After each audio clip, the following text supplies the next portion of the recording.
Princess Althera of the Elendrian Star Court had always believed that fate favored the prepared, the powerful, and the noble-born. She had been raised among scholars, shielded by elite guards, and trained from childhood to command with grace and precision. Danger, she believed, was something that happened far from palace spires and diplomatic convoys. She was wrong. The ambush came without warning, in the dead silence between hyperspace jumps. Althera's diplomatic cruiser shuddered violently as alarms screamed through the vessel.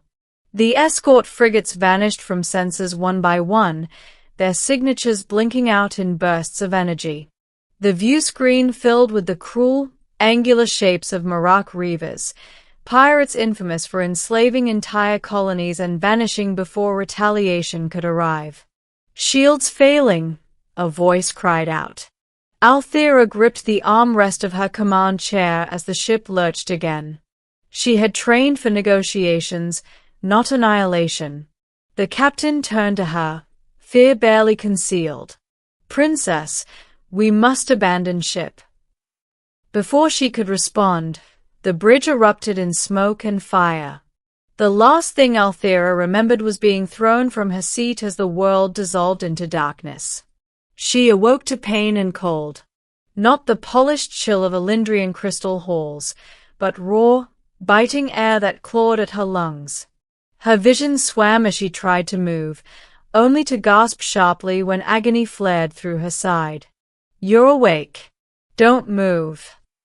The voice was deep, accented, unfamiliar. Althera forced her eyes open. She lay inside a narrow cavern carved into rock, lit by the faint glow of portable lights. A fire crackled nearby, and kneeling beside her was a figure she did not recognize. He was tall, broad-shouldered, wrapped in battered armor unlike any Elendrian design. His face bore cuts and grime, dark hair matted with dried blood. His eyes, sharp, alert, watched her closely. "Who are you?" she whispered. "Name's Aaron Voss," he said calmly. "Human. You're safe. Mostly." Human. Her breath caught. Humans were a young species on the galactic stage, resilient, unpredictable, and born of brutal worlds. They were known more for endurance than elegance, more for war than diplomacy. The idea that a human stood between her and death felt unreal. "You pulled me from the wreckage," she said slowly. "Yeah," he replied. "Your ship came down hard. You were trapped under a bulkhead." She stared at him. "You risked yourself for me." Aaron shrugged. Didn't feel like much of a choice. The hours that followed blurred together. Aaron had crashed on the same hostile moon after his own transport was shot down days earlier.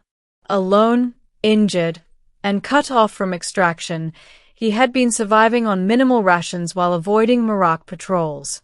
When Althera's cruiser fell from the sky, he could have hidden. Instead, he ran toward the impact. He set her broken ribs, treated internal bleeding with human field medtech, and carried her across kilometers of jagged terrain to the cave she now sheltered in. When exhaustion threatened to claim him, he kept moving anyway. Althera listened in stunned silence as he explained it all. "You could have died," she said quietly. Aaron met her gaze. "So could you." During the long night, she watched him carefully. He moved with practiced efficiency, conserving motion, conserving energy. When he finally sat, exhaustion etched into every line of his body, she realized something unsettling. He was hurting far worse than she was. "You are injured," she said. "Nothing new," he replied. "That is not an answer." He sighed. "Shrapnel wound. Cracked shoulder. Couple burns. I'll live." "You say that so easily," she murmured. "On a Deathworld," he said softly, "you learn that alive is sometimes the victory." At dawn, the Marak found them. The cave trembled as heavy footsteps echoed outside. Aaron stiffened instantly, reaching for his rifle. "Stay behind me," he ordered. "I can help," Althea insisted weakly. Aaron shook his head. "You're royalty. I'm expendable." The words stung, but before she could respond, the cavern entrance exploded in light and noise. The fight was brutal. Aaron moved like a storm, firing controlled bursts, using terrain and timing with terrifying precision. He took hits meant for her, grunted through pain that should have dropped him, and never once retreated. When his rifle ran dry, he fought hand to hand. Althea watched in awe and horror as the human soldier, bleeding, exhausted, and outnumbered, refused to fall. His strength wasn't just physical. It was will. Refusal. A quiet, burning determination that did not bend. The last Marak fell with a wet thud. Aaron staggered, nearly collapsing. She caught him.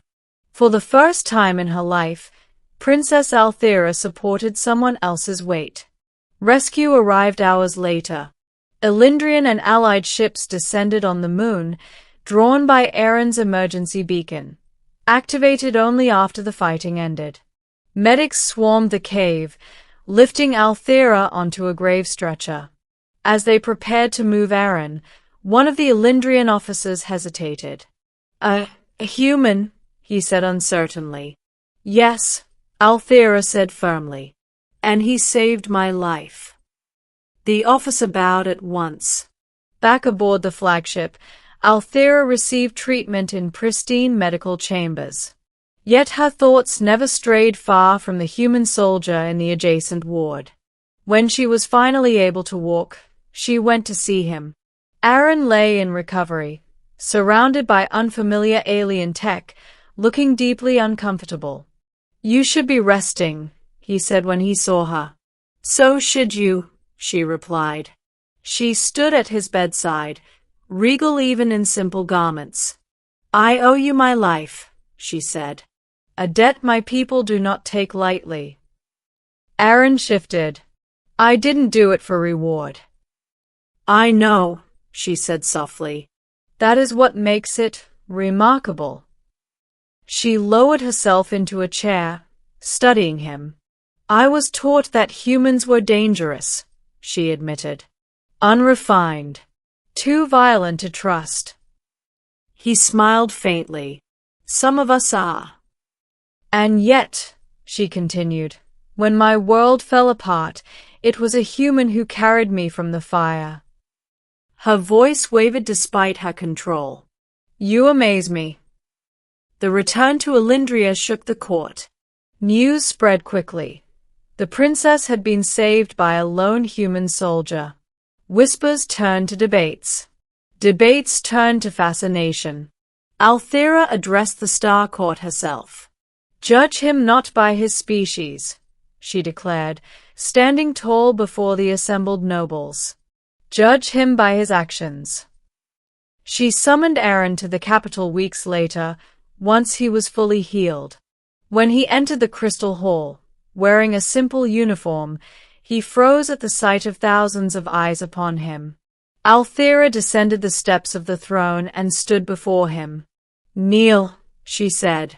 He hesitated, then complied.